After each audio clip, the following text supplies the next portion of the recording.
Welcome to this video where we're going to introduce you to the world's deadliest lions. Please be sure to hit that like button and subscribe button and leave a comment below. Let's hear about these lions. Lions are very capable apex predators that can hunt and kill most things that live in their range. They also have an interesting social structure that lends itself to infighting and pressure from outside over territory. Sometimes all that power, aggression, and social strife can lead to stories of lions that are even more entertaining than television dramas. In one case, the world's deadliest lions reigned over 250 square miles of the Kruger National Park in South Africa, killed up to 100 other lions, and were among the most brutal lions ever observed. Today, we're looking at the rise and fall of the Mapogo Lion Coalition. A brief overview of lion prides. Lions tend to live and hunt in pride that includes a few males up to a dozen females and the young that the lions have produced. These pride can be as small as 3 individuals or include as many as 30 lions. The territory claimed by these pride tends to increase as the size of the pride increases. Lion pride will kick out the young males at a relatively young age of 2 or 3 years. That prevents the young lions from supplanting the prime leader.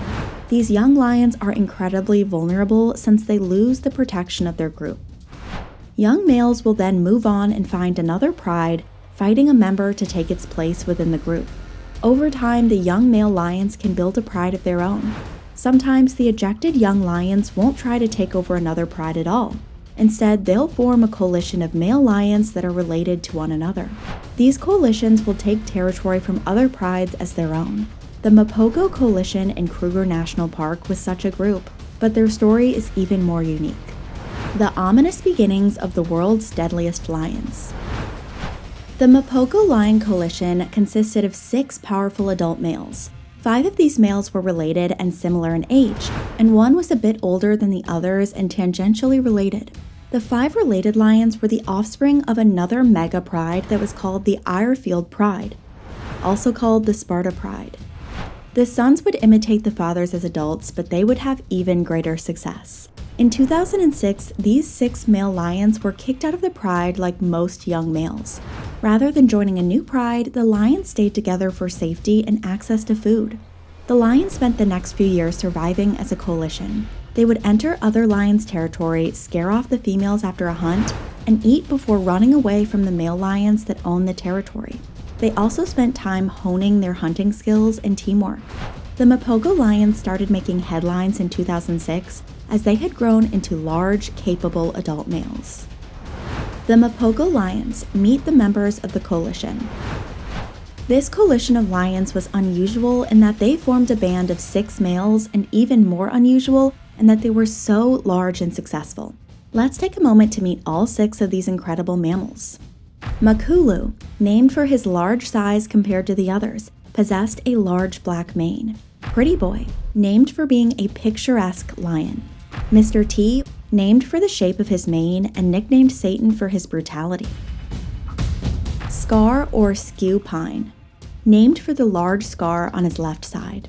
Rasta, named for having the appearance of a dreadlock in his mane after an object was caught in it. Kinky Tail, named for the unique kink in his tail.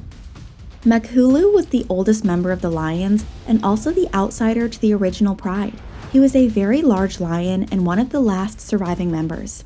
Most of the conflict within the group came from Mr. T, a brutal lion that was known for his unique mane. These lions represented the 2 dominant forces within the coalition. The reign of the Mapogo Coalition. In 2006, the Mapogo Lions started making moves. They took over a section of territory in the Sabi Sand Reserve that was ruled by the Ottawa Pride. The Ottawa Pride included 4 males, several lionesses, and many cubs. They challenged and killed one of the experienced male lions, scattering the pride. Next, they killed all the cubs in the area, and Mr. T may have actually eaten a few of them. By killing all the Ottawa Pride's cubs, the Mapogos could ensure that their offspring would be the only lions born in the area. This was the beginning of the lions' reign in the area. Over the next several years, the lions would take over an area of 170,000 acres, or 265 square miles within the park. They conquered areas that were previously ruled by 8 other prides, and they didn't ask those other lions to leave nicely. What made the Mapogo Coalition the world's deadliest lions? Aside from garnering a massive area, the Mapogo Lions were known for their incredible feats of battle. These lions could take down powerful creatures that other lions struggled to kill, including giraffes, hippos, and Cape buffalo. Throughout their conquest of the Western Sabi Sand Reserve, the lions completely upended the balance of life in the area. The Mapogo Coalition successfully attacked 5 different lion prides, sometimes eliminating the entire group. The coalition killed somewhere between 40 and 100 lions during their reign, easily removing challengers from their territory and threats to their lineage. The Mapogo Lions killed, dominated new land, and bred. They created such havoc over their 4-year reign that wildlife officials wondered if stepping in and breaking up the coalition was the right thing to do. Are the Mapogo Lions still around? Like many other empires, the Mapogo Lions were brought low by infighting. Mr. T's frequent fights with Makulu fractured the group, with the former and Kinky Tail moving into another section of their territory. Kinky Tail was the first lion of the bunch killed after a new coalition encroached on the territory. Mr. T was forced to retreat, injured, and reunited with his brothers. During that time, he started to kill the other lion's cubs, attempting to become the sole breeding lion in parts of the territory. Mr. T was killed in 2012 by another pride, having greatly surpassed the life expectancy of wild lions. Scar and Rasta disappeared during this time, possibly taken by poachers. The last 2 surviving Mapogo lions were Makulu and Pretty Boy. Makulu appeared one last time in 2013 after he had reached the age of 16, and it's unknown how he met his end. All the Mapogo lions have now perished, if not at the teeth of other lions, then by old age. Thanks for tuning into this video on the world's deadliest lions. Please be sure to leave a comment below about which of these lions you would have liked to see in real life. See you next time!